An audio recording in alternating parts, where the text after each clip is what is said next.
صلوا على النبي محمد. Bismillahirrahmanirrahim. Assalamualaikum warahmatullahi ta'ala wabarakatuh.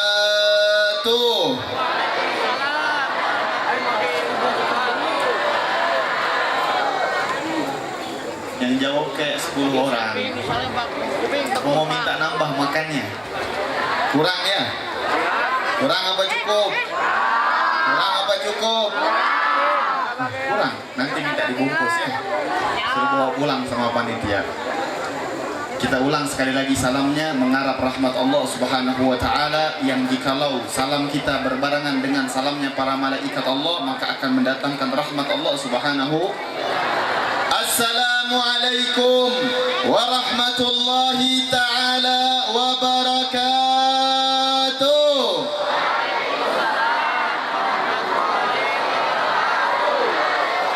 Sengaja saya memulai dengan salam 2 kali agar para jamaah yang laki maupun perempuan, jikalau hatinya masih ada ketidaksenangan satu sama lain, hatinya masih benci satu sama lain karena faktor mungkin yang lain atau faktor makanan, masih ada kebencian, segera memaafkan saudaranya. Dan yang salah segera meminta maaf, karena ini tempat turun rahmatnya Allah. Ini tempat kita akan mendapatkan ampunan Allah. Maka hati-hati bagi hati-hati, para hati-hati yang benci satu sama lain. Jangan sampai gara-gara makanan yang senantiasa tujuannya hanya ingin menguatkan badan kita untuk lebih semangat ibadah kepada Allah, membuat kita saling benci. Jangan ya. Jadi yang senantiasa di hatinya masih ada kebencian cuman gara-gara makanan atau gara-gara ucapan yang senantiasa pelan atau mungkin menyakiti hati, segera meminta maaf atau memaafkan. Tidak ada yang ketiga. Maka mudah-mudahan insyaallah semuanya akan mendapatkan ampunan Allah Subhanahu. Alhamdulillah. Alhamdulillahi rabbil alamin. Wa bihi nasta'inu ala umuri dunya waddin. Wassalatu wassalamu ala asyrafil anbiya'i wal mursalin wa ala alihi wa sahbihi ajma'in. Allahumma fasalli wa sallim ala sayyidina Muhammad, ala sayyidina Muhammad. Sangatlah rugi bagi lidah-lidah, atau sangatlah rugi bagi kuping-kuping dan telinga-telinga yang ketika mendengar nama Nabi Muhammad, dia tidak menjawab salam kepada Nabi Muhammad. Karena tidak ada satu kenikmatan pun yang kita rasakan kecuali itu hanya wasilah kepada baginda Nabi besar Muhammad. Itu berkat wasilah Habibuna Muhammad. Maka sangatlah kita senantiasa kufur kepada nikmat yang paling besar. Apa salah satu tanda kekufurannya? Ketika kita pelit. Kufur yang bukan mengeluarkan kita kepada Islam, kufur yang bukan mengeluarkan kita daripada Islam, tapi kufur yang mengeluarkan kita dari kecintaan kepada Sayyidina Muhammad. Maka sangat rugi bagi telinga-telinga dan lisan-lisan yang ketika disebutkan nama Nabi Muhammad dia diam. Karena saya dapat cerita barusan saja dari riwayat hadis Tabarani yang dikatakan oleh Habibuna Zaki tadi di Al-Maqam tentang seekor lebah ayuhal ahbab, lebah yang kecil, binatang yang kecil. Suatu hari Rasulullah sedang duduk-duduk dengan sahabatnya Ali bin Abi Thalib. Ketika melihat itu laba-laba berada di samping Rasulullah, dia keliling-keliling di atas kepala suci baginda Nabi Muhammad. Kemudian Nabi Muhammad meminta kepada Sayyidina Ali sebuah gelas yang kosong, sebuah cangkir. Ketika senantiasa cangkir tersebut diberikan kepada Rasulullah, Rasulullah memegang cangkir tersebut sehingga itu laba-laba yang tadi berputar-putar di atas kepala Rasulullah, dia berhenti di atas cangkir gelas tersebut. Kenapa dia kemudian berhenti? Meneteskan madu yang ada di dalam tubuhnya di atas tangan suci baginda Nabi besar Muhammad. Kemudian Nabi Muhammad berdialog dengan lebah tersebut. Jangan heran kenapa Nabi Muhammad bisa berdialog. Jangankan Nabi Muhammad, Nabi yang termulia, Nabi Sulaiman pun bisa berbicara dengan binatang, apalagi Nabi Muhammad. Ditanya oleh Nabi Muhammad, wahai lebah, kenapa engkau mengeluarkan madu yang manis? Padahal secara ilmiah Rasulullah SAW tahu, beliau bertanya, bukankah engkau ketika menghirup saripati daripada bunga-bunga itu campur? Engkau kadang menghirupnya senantiasa yang manis, yang pahit juga engkau minum. Yang manisnya diminum, yang pahitnya juga diminum. Dua-duanya harusnya yang keluarnya adalah rasa yang mix, gabungan antara yang manis dengan yang pahit. Tapi kenapa si lebah tersebut mengeluarkan madu yang manis? Jawaban si lebah tadi berkata kepada Rasulullah, ya Rasulullah, ya Nabi Allah, sesungguhnya yang membuat lebah ini menjadi manis adalah ketika aku ingin meminum setiap saripati daripada bunga-bunga, aku selalu melanturkan salawat kepadamu. Sallu ala Nabi Muhammad. Lebah, ayuhal ikhwan, ayuhal akhwat, para ibu-ibu yang dimuliakan oleh Allah, salawat tidaklah suatu hal yang senantiasa menyusahkan kita. Salawat hanyalah senantiasa ucapan yang wajib kita senantiasa kalau bisa rutinitaskan. Apalagi hanya ketika mendengar nama Nabi Muhammad kita jawab sangatlah gampang. Lalu apa yang membuat diri kita ini sampai tidak mau menjawab salam ketika mendengar nama Nabi Muhammad? Tidak lain dan tidak bukan karena gelapnya hati kita dan jauhnya kita daripada Sayyidina Muhammad sallallahu ala alihi wa baraka. Maka Habib menghimbau kepada para hadirin wal hadirat, andai kata setelah ini kita mendengar nama Nabi Muhammad, maka dijawabnya nggak harus kencang-kencang juga, kencang lebih bagus. Cukup kita yang dengar, telinga kita yang dengar cukup, tapi jangan sampai diem, jangan juga di hati. Kalau bilang di hati, pahalanya cuma dapat pahala hati doang, pahala zikir yang lisannya nggak dapat. Fahim tuh? Insya Allah dipahami ya. Maka kalau dengar nama Nabi Muhammad kalau dengar nama Nabi Muhammad baca sholat. Sallu ala Nabi Muhammad nurika sari wa madadikal jari wajma'na bihi fi kulli atwari wa ala alihi wa sahbihi ya nur amma ba'd. Alhamdulillah, yang pertama-tama kita muliakan, kita senantiasa hormati para habaib yang insya Allah akan senantiasa memberikan ilmu-ilmunya, yang akan senantiasa membimbing kita kepada jalan Nabi besar Muhammad. Maka kita senantiasa doakan habaib-habaib kita yang tidak bisa saya sebutkan namanya satu persatu, wabil khusus nanti gurunda kita yang akan datang di tengah-tengah kita atau yang telah hadir di tengah-tengah kita daripada habaib-habaib, mudah-mudahan Allah panjangkan umur beliau-beliau semua dalam ketaatan kepada Allah, dan Allah Subhanahu wa taala jadikan beliau-beliau semua adalah sebuah penerangan di dalam kegelapan kehidupan kita, sehingga kita bisa tahu jalan kepada Sayyidina Muhammad sallallahu ala alihi wa baraka wasallam. Dan yang kita hormati juga, yang kita muliakan juga para alim ulama, para tokoh masyarakat, para asatidah dan ustadah, dan yang kami hormati juga para hadirin wal hadirat. Insya Allah kita semua yang ada di tempat yang penuh barakah ini, di tempat yang penuh mulia ini, mudah-mudahan ketika Allah Subhanahu wa taala memuliakan jasad kita berdekatan dengan cucu-cucu baginda Nabi Muhammad, Allah muliakan pula jiwa kita berdekatan dengan Sayyidina Muhammad. Allah muliakan kita keluar daripada majlis ini, segala dosa-dosa kita digugurkan oleh Allah, segala dosa-dosa kita dihapus oleh Allah, segala khilaf dan kelalaian kita dimaafkan oleh Allah Subhanahu wa taala. Amin ya rabbal. Dan yang saya ucapkan juga ucapan terima kasih yang sangat luar biasa kepada para panitia yang telah menyelenggarakan acara yang penuh mulia ini. Yang saya sendiri kalau merasa acara di tempat ini makin tahun makin ramai yang hadirnya, maka mudah-mudahan makin banyak juga rahmat Allah yang turun di tempat ini. Maka kita ucapkan terima kasih kepada para panitia, yang mana Allah berfirman di dalam Al-Quran, wala tansawul fadla bainakum, tidak boleh kalian melupakan kebaikan di antara kalian. Memang konteks ayat ini ingin menerangkan secara khususnya kepada suami istri, tapi umumnya kepada siapapun telah orang-orang yang telah berbuat baik kepada kita, kita jangan pernah melupakan kebaikan mereka. Maka ya Allah, andai kata Engkau mengingatkan kami untuk tidak melupakan kebaikan orang-orang yang telah berbuat baik kepada kami,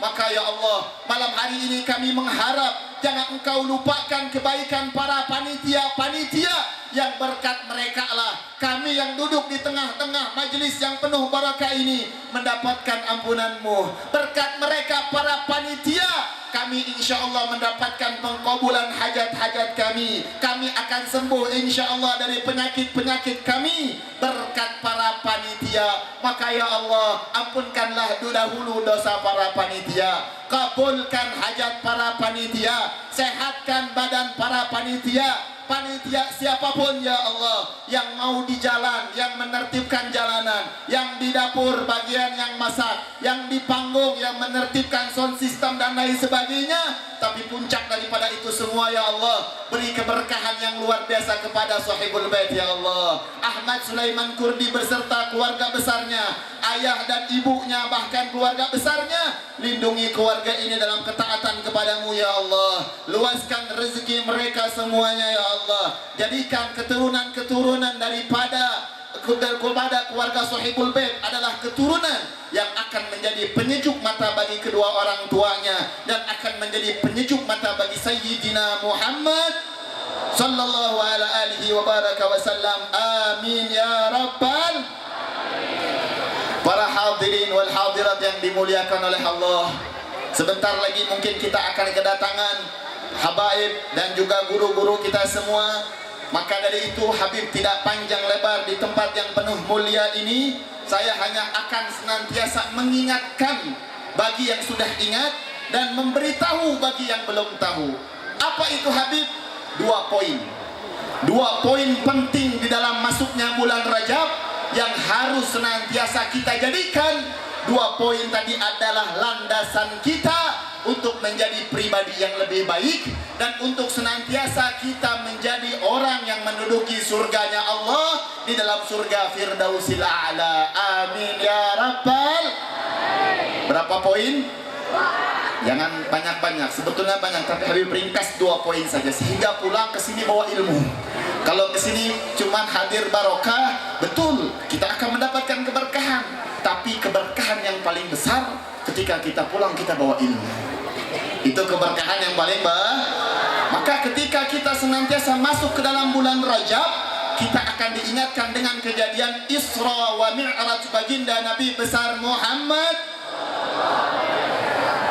Maka dari itu saya hanya ingin memberikan 2 poin menjadi landasan kita ketika memasuki bulan Rajab dan ketika memperingati Isra Mi'raj Nabi besar Muhammad.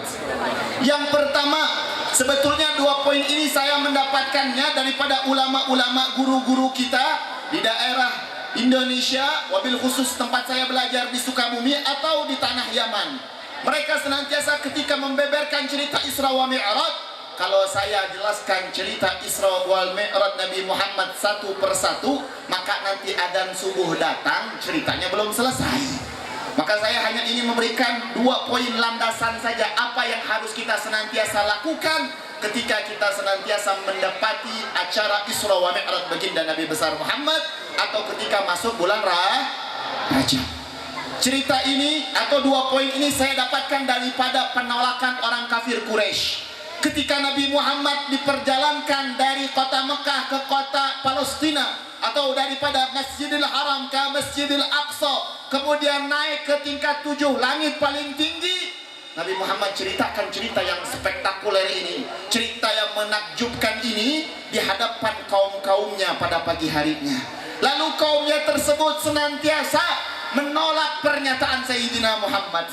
Yang dipimpin pada saat itu penolakan tersebut oleh Abu Lahab dan Abu Jahal dan abu-abu yang lain.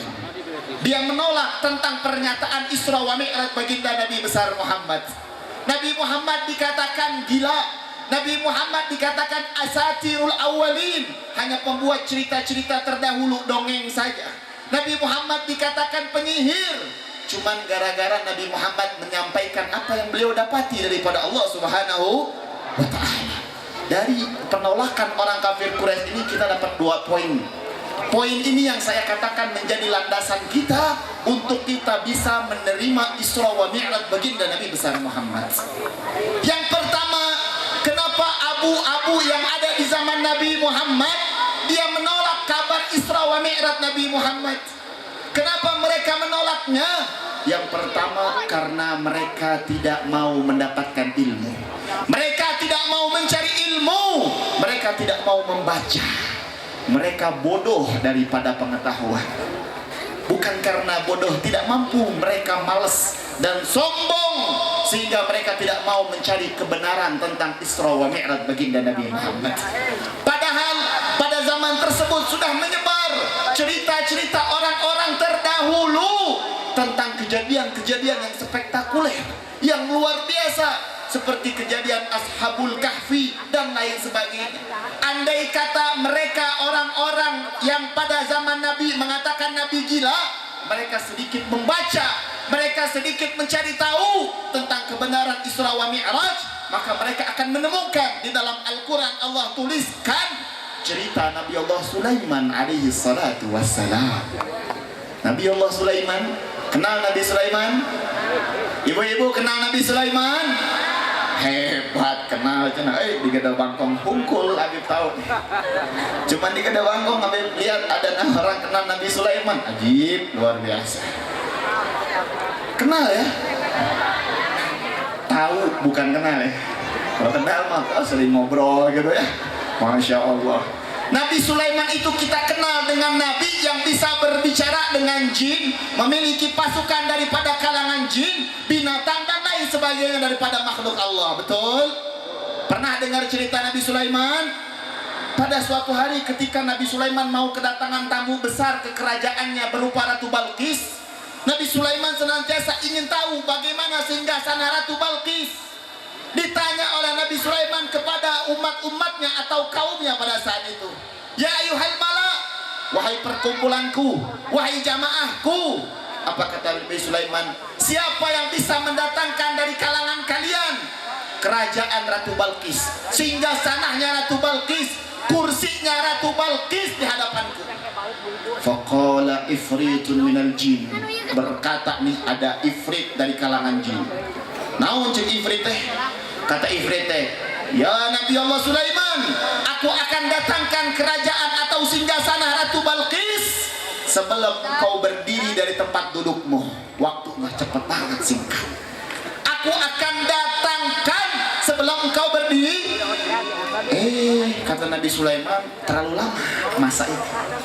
Ada yang lebih cepat bisa mendatangkan kerajaan singgasana Ratu Balqis. Ada orang min indil kitab. Faqala min indil kitab. Ada seseorang laki-laki dari kalangan manusia, tapi dia ahli kitab, orang yang paham tentang kitab Allah. Dia mengerti tentang apa yang Allah turunkan di muka bumi ini daripada pelajaran-pelajaran. Apa kata dia? Wahai Nabi Sulaiman, aku akan datangkan kerajaan singgasana Ratu Balqis qabla an yartadda ilaika basaruk, sebelum ente ngicep. Sebelum anda mengicap, kedip, yang kedip-kedip, ngisyaratan ya kade. Sebelum Nabi Sulaiman ngedip, kata ini orang, aku akan datangkan singgasana Ratu Bal. Sebelum ngicap ya, artinya apa? Dari zaman bahla 30.000 tahun yang lalu, jin itu selalu dikalahkan oleh manusia. Jin itu tidak pernah lebih unggul daripada manusia. Maka kita manusia jangan dibohongi sama iklan di TV. Ku beri 3 permintaan. Salah itu namanya. Bohong itu mah. Tong percaya ke dukun-dukun, minta pertolongan sama dukun, jangan percaya. Dari zaman Nabi Sulaiman, dukun itu selalu kalah. Jin itu selalu kalah. Kenapa? Karena ini ada laki-laki manusia, tapi bedanya dia punya ilmu. Dia bisa mendatangkan kerajaan Ratu Balqis, cuman masak kedipan mata, ting, langsung ada. Di Quran itu ada. Subhanallah. Haji. Apa yang kita dapat di pelajaran dari sini? Itu orang tadi namanya nih unik nih, saya kasih tahu nih. Namanya di dalam tafsir Ibnu Katsir atau di dalam tafsir-tafsir yang lain namanya Asif. Asif. Tapi orang Sunda tuh hesek ngomong Pak jadi Asep. Ketahuan kan sekarang. Subhanallah. Di daerah Lewi Gajah itu ada orang sepuh, tapi dia nggak mau, Bib jangan ceritakan tentang kesepuhan saya. Umurnya 112 tahun. Sepuh, dia nggak mau, minta ditutupin. Nah dia pernah cerita sama saya, dia bilang, Bib, kita orang-orang Sunda ini sebetulnya Masya Allah, Bib, zaman bahala kakek-kakek moyang kami, kalau mereka punya anak 2 laki-laki, dilihat satu anaknya condong kepada agama, dipanggil anaknya itu Asep. Diambil dari kata itu tadi, cerita Nabi Sulaiman tadi. Tapi kalau anaknya agak sedikit lebih ke umum, sekolahnya pengen urusan dunia, bisnis dan sebagainya, dipanggilnya Ujang atau Cecep. Subhanallah ya. Jadi nama-nama Asep ini berbahagia. Dulunya seperti itu niatnya, tafaulah kepada laki-laki yang bisa mendatangkan kerajaan Ratu Balqis. Tapi yang ingin saya sampaikan, kalau kita lihat peta, subhanallah, ini namanya kerajaan Ratu Balqis di Yaman. Yaman, Mekah, Palestina. Yaman, Mekah, Palestina. Lebih jauh perjalanannya, bisa mendatangkan kerajaan Ratu Balqis yang di Yaman menuju kota Palestina hanya dengan kedipan mata. Padahal dia manusia ya, bukan Nabi, bukan Rasul. Apalagi Nabi Muhammad. Sebentar saja bagi Allah Subhanahu wa ta'ala ingin memperjalankan Nabi kota Mekah, Palestina. Tadi Yaman saja ke Palestina lewat Mekah bisa, apalagi dari Mekah ke Palestina. Luar biasa. Jadi intinya Habib ingin mengajarkan landasan kita kalau mau tahu tentang kejadian Isra wa Mi'raj dan senantiasa ingin mengetahuinya dengan ilmu yang lebih luas, baca, memperbanyak baca, cari tahu, ilmunya dikaji. Itu yang pertama. Poin yang kedua, Habibnya sudah mulai dekat. Yang kedua, saya agak pakai cerita lebih memudahkan para audiens untuk memahami. Gimana? Kemarin saya baru pulang dari Sukabumi, hari Kamis. Jumatnya saya masih di Sukabumi. Sabtu pagi jam 3 subuh saya berjalan dari Sukabumi ke daerah Garut. Dari Sabtu pagi saya sama supir saya, baru saya masuk ke tempat tersebut, di atas buku saya selalu bawa buku di dalam mobil. Saya kira ada semut. Semutnya gede lumayan. Saya mau usir, tiba-tiba saya teringat bulan Rajab nih. Saya diemin semut tadi, biarkan dia main di mobil tadi, subhanallah. Akhirnya saya pergi ke Garut. Nyampe di Garut itu kira-kira jam 10 pagi, karena saya sama istirahatnya. Dari Garut tadi daerah Leles, jam sekitar 2 siang selesai acara, saya pergi lagi ke Panjalu. Panjalunya ujung, luar biasa. Perjalanan itu sekitar 3 jam kurang, karena sambil macet. Yang lebih hebatnya lagi, dari Panjalu saya sekitar setengah 3 subuh langsung ke Sukabumi lagi, karena minggunya ada acara. Saya pergi lagi ke Sukabumi. Nyampe di Sukabumi sekitar jam 7 atau jam 9 pagi saya itu, karena istirahat sebentar. Itu perjalanan berapa ratus kilo, bayangkan. Jauh nggak? Bolak balik loh. Saya hitung hampir sekitar 420 kilo atau kurang. Yang hebatnya apa? Ketika nyampe di Sukabumi, singkat ceritanya saya ingin buka kitab tadi itu, semut jalan. Subhanallah. Apa yang saya dapat pelajaran dari tempat tersebut? Semut pas nyampe di Sukabumi meren liur. Dia ketemu sama teman-temannya yang lain. Di mana ente Jang? Cek semutnya kata dia, orang mah ngesti lemes, langsung ke Panjalu baik deh kan dia. Cuma 1 hari, perjalanan 1 hari bisa. Kumaha liar tak semut-semut yang lain. Bingung, ente jalan dia yang 1 kilo bisa disampai mungkin 1 hari. Ini perjalanan 420 kilo bisa hanya ditempuh sama 1 hari perjalanan, bahkan kurang. Liar semut-semut lain. Betul apa tidak? Betul atau tidak? Bingung, si semut yang lain nggak tahu dia ini naik pakai mobil Expander deh. Nggak tahu ya. Apa yang ingin saya sampaikan? Baca yang benar firman Allah tentang Isra wa Mi'raj baginda Nabi besar Muhammad. Apa kata Allah? Subhanalladzi asra bi abdihi. Maha suci Allah yang memperjalankan. Jadi Nabi Muhammad bukan berjalan, tapi diperjalankan. Karena kekuatan yang memperjalankannya lebih hebat. Kalau saya jalan kaki engah ke Garut, tapi kekuatan mobil lebih kuat. Maka mobil mampu memberikan kita jarak yang jauh dalam jangka waktu yang pendek. Betul atau tidak? Bagaimana dengan kekuatan Allah? Jauh lebih mampu saja Allah Subhanahu wa ta'ala memperjalankan Nabi Muhammad. Apa pelajaran yang kita dapat? Kok Habib pakai cerita-cerita mobil? Mobil itu tidak berjalan kecuali dengan 3 faktor. Ini saya kasih tahu. Bukan saya mekanik, bukan juga punya showroom, tapi doain punya showroom nanti, amin. Enak nanti jemput jamaahnya ya, nyewa tapi gratis nonton. Mobil itu bisa berjalan karena 3 faktor. Apa? Mesin. Ada yang namanya maka mesin tersebut ibarat keimanan kita kepada Allah.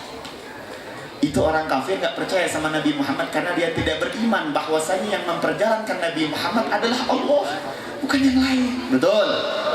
Betul atau tidak?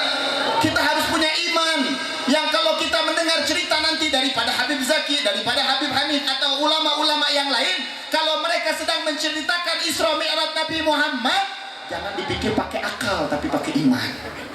Mobil tadi ibarat mesin tadi ibarat iman. Mendengar cerita Nabi Muhammad harus pakai iman, karena nggak mungkin kalau logika kita.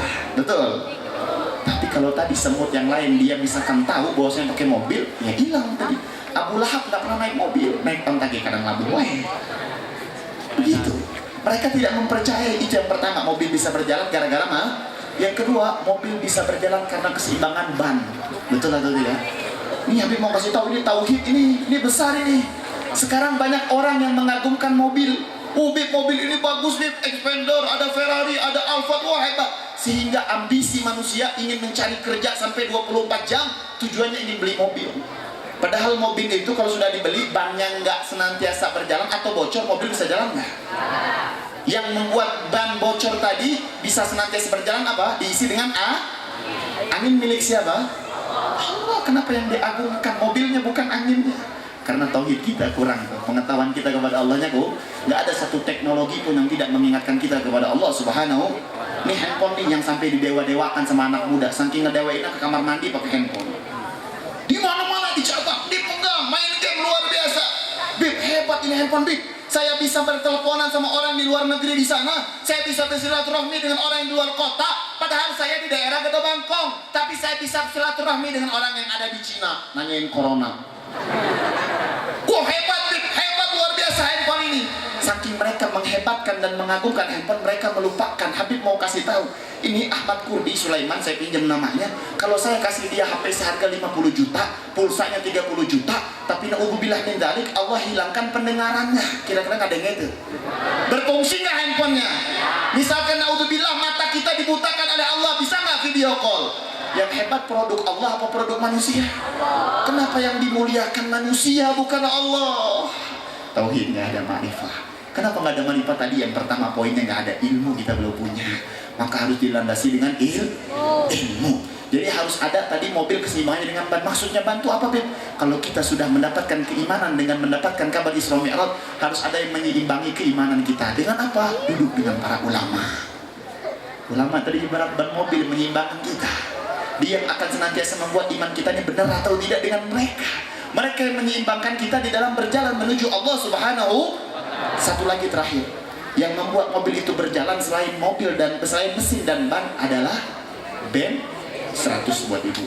100 nilainya lain duit bu. Kan ditagih nih. Apa-apa kalau mau lagi saya kasih. Rebutan langsung kayak. Apa bu? Gara-gara ben. Tugasnya bensin apa? Kalau mobilnya sudah lemot, diisi pakai bensin biar seger lagi, biar kuat lagi, biar mesinnya maka kita harus punya bensin di dalam menerima iman kepada Allah. Dan untuk meningkatkan iman harus punya bensinnya. Bensinnya apa? Zikrullah. Zikir kepada Allah Subhanahu. Jaddidu imanakum aktsiru min qauli la ilaha. Perbaharui iman kalian, kata Nabi Muhammad, dengan kalian memperbanyak baca la ilaha. Maka itu bensin kita tuh. Untuk tadi setiap apa yang kita dengar daripada Isra Mi'raj Nabi Muhammad diterima dengan iman. Kita kemudian berjalannya dengan para ulama, bagaimana cara mereka mengaplikasikan poin-poin nilai penting di dalam Isra Mi'raj. Kemudian kita terus tambah semangat kita dengan memperbanyak zikir kepada Allah Subhanahu. Maka dari itu kita kalau tahu hadis di dalam Isra Mi'raj ini atau bulan Rajab disuruhnya apa? Memperbanyak istighfar. Subhanallah, itu kuncinya. Agar kita bisa menetralisir dan bisa berseimbang jalan menuju Allah Subhanahu. Agar yang tadi imannya lemah, agar yang tadi imannya mungkin kecampur dengan TikTok. lemah tuh. Akhirnya, oh masya Allah nih, hampir umat Islam sekarang rata-rata semuanya main TikTok, yang nggak pakai kerudung, yang pakai kerudung semuanya main. Entah colametan. Hilang semua akhlak mereka, ifahnya semuanya hilang. Ibu tahu produk siapa itu TikTok? Orang-orang Cina yang kerjaan mereka mengambil senantiasa hasil uang daripada TikTok tersebut diberikan kepada senantiasa orang-orang Islam yang ada di Cina. Mereka senantiasa dengan uang tersebut menyiksa-nyiksa orang-orang yang ada di Uighur. Kalau ibu mau tahu, dan anak-anak muda kalau mau tahu, habisnya nyanyi TikTok bu, lupa kenapa semua lupa? Ilmu tadi kita nggak ada, sehingga kita cuma melihat suatu perkara yang penting senang kita lakuin. Jangan juga dikira nggak mau orang-orang Islam ini minum khamar, mau, senang sebetulnya, tapi kesenangan mereka hampirkan, mereka singkirkan karena ingin ketaatan kepada Allah Subhanahu. Maka 2 poin tadi penting. Artinya ibu nanti kalau mendengar setiap Isra wa Mi'raj Nabi Muhammad, bapak-bapak mendengarnya harus pertama dilandasi dengan ilmu. Ilmu ini harus dapat dengan banyak baca. Bib, saya nggak punya waktu buat baca. Kalau dengar video saya suka dengar video, silahkan. Bib, dengar video saya nggak bisa, harus hadir majelis ilmu langsung. Top, cakep. Di Ahmad Sulaiman Al-Qurdi, dia membuka majelis luar biasa. Ibu hadirin majelis dia. Jangan cuma Isra wa Mi'raj doang, acara seperti ini pulang bos. Selfie doang. Ketemu ulama cuma minta ketemu ulama minta doa. Doain anak saya, doain diri saya. Iya tuh, beb. Bukan minta doa, beb. Selfie. Nanti di-upload lagi, luar biasa ya. Maka dari itu 2 poin tadi penting. Apa yang pertama? Cara apapun kita harus mendapatkan Yang kedua kita harus punya iman. Yang ketiga kita harus punya mesin mobil tadi menjadi iman kita. Yang ketiga adalah ban yaitu kita dekat dengan para ulama.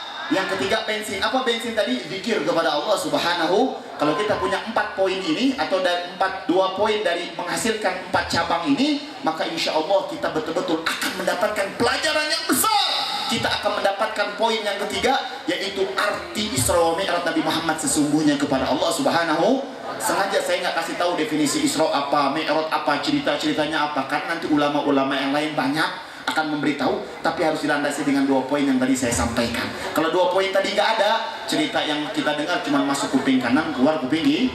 Harus punya 2 poin. Maka itu saja yang bisa saya sampaikan. Lebih kurangnya mohon maaf. Mudah-mudahan setiap apa yang senantiasa kita dengar di tempat yang penuh majelis, penuh mulia ini, untuk mencari ilmu, untuk senantiasa mendengarkan kajian-kajian daripada ulama, dan kita sudah punya mesin tersebut berupa keimanan kepada Allah Subhanahu wa taala, maka mudah-mudahan Allah Subhanahu wa taala jadikan diri kita sebuah kendaraan yang cepat, seperti cepatnya mobil tercepat di dunia untuk sampai kepada Allah Subhanahu wa taala. Maka mudah-mudahan Allahumma ya Allah, ya Rahman, ya Rahim, ya Allah, ya Allah, ya Allah. Kami meminta ya Allah di dalam bulan Rajab ini sebagaimana yang Rasulullah minta pada masuk bulan Rajab. Allahumma barik lana fi Rajab wa Sya'ban wa ballighna Ramadan. Allahumma barik lana fi Rajab wa Sya'ban wa ballighna Ramadan. Allahumma barik lana fi Rajab wa Sya'ban wa ballighna Ramadan.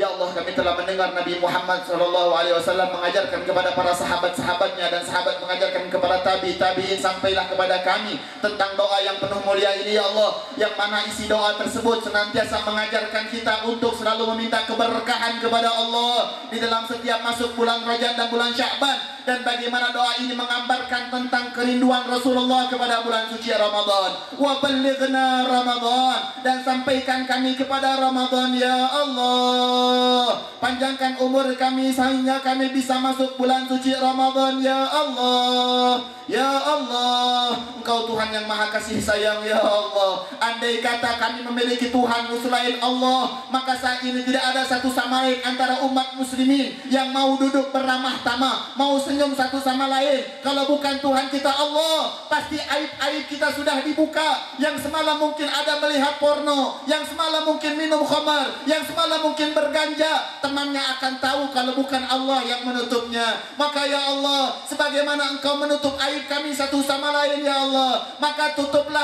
aib kami di yaumil qiyamah ya Allah. Dan ya Allah, lebih muliakanlah kami dengan aib-aib yang kami miliki. Engkau ampunkan segala dosa-dosa kami di dalam bulan Rajab ini ya Allah. Ampunkan dosa kami ya Allah. Ampunkan dosa kami ya Allah. Ampunkan dosa kami ya Allah, khususnya dosa kedua mata ya Allah, yang banyak melihat hal-hal yang haram di akhir zaman ini ya Allah, yang semakin mudah kami melihat hal-hal yang haram daripada aurat lawan jenis kami ya Allah. Ampunkan dosa kedua mata kami ya Allah, dosa memandang orang tua dengan pandangan merendahkan, dosa senantiasa merendahkan umat muslimin. Ampunkan kedua mata kami ya Allah, ampunkan lidah kami ya Allah, yang telah Engkau berikan dua pagar berupa gigi dan mulut. Maka ya Allah, berapa banyak lidah ini telah menyakiti hati saudara semuslim kami ya Allah. Maka senantiasa ampunkan lidah kami ya Allah, dan muliakan di dalam bulan Rajab ini senantiasa lidah yang sudah berleburan dengan dosa, yang mana dosa adalah faktor utama kenapa hutang kami tidak kunjung terlunaskan. Dosa adalah faktor utama kenapa istri tak kunjung soleha, kenapa suami tak kunjung soleh, kenapa anak terus durhaka kepada orang tua. Faktor utamanya adalah dosa kepada Allah, dan kita belum meminta ampun kepada Allah. Maka para hadirin wal hadirat, tawajjah qulubukum ila Allah,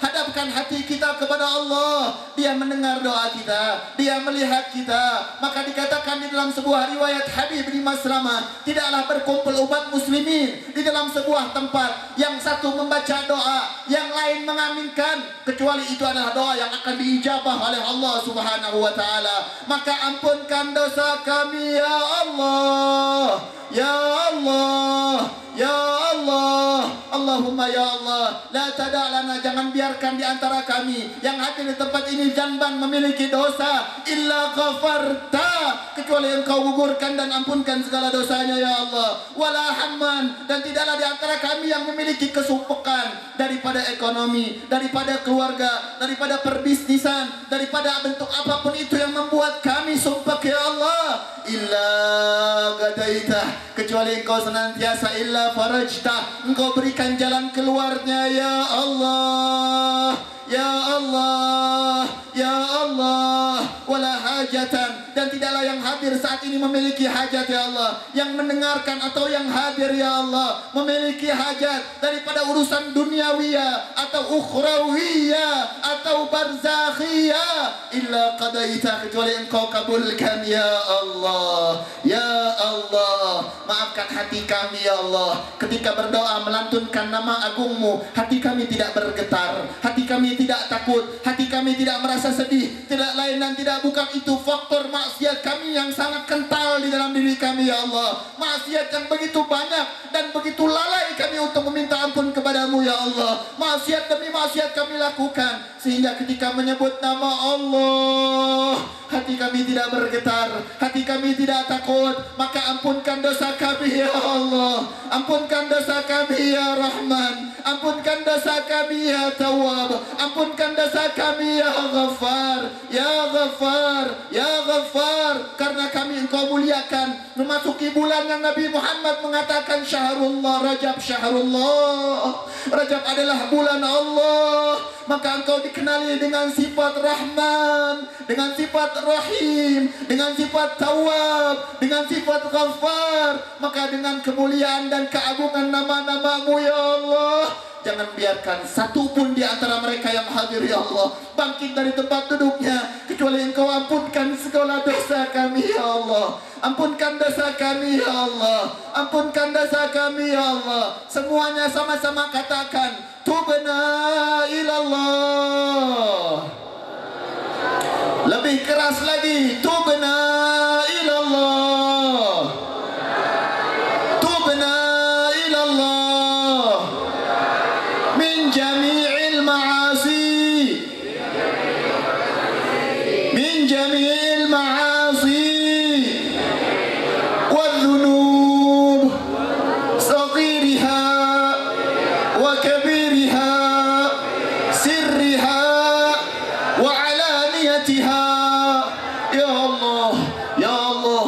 Siapapun yang memiliki penyakit saat ini, sembuhkan penyakitnya ya Allah. Sehatkan badannya ya Allah, sehatkan badannya ya Allah. Lebih sehatkan lagi hati kami yang penuh dengan kesombongan, penuh dengan keegoan, penuh dengan kehasutan, penuh dengan kedengkian ya Allah. Sehatkan hati kami ya Allah, karena hanya hati yang selamat yang akan bisa selamat menghadapmu. Illa man atallaha biqalbin salim, kecuali orang yang datang kepada Allah akan selamat ketika membawa hati yang bersih, hati yang suci. Maka ini adalah bulan yang paling senantiasa senantiasa pas dan bulan yang senantiasa cepat akan menghidupkan hati kita jikalau kita melandasinya dengan 4 perkara yang telah disebutkan tadi. Maka muliakan kami untuk mengamalkannya ya Rahman. Atini taufik ya Allah, atina taufik ya Allah, berilah kami taufik. Apa arti taufik? Khalqu qudratin, khalqu ta'atin, haqqu qudratin li ta'ati lil abdi, menciptakan kekuatan ketaatan kepada seorang hamba sehingga dia bisa senantiasa selalu mengamalkan kebaikan. Maka ya Allah, berilah kami taufik ya Allah.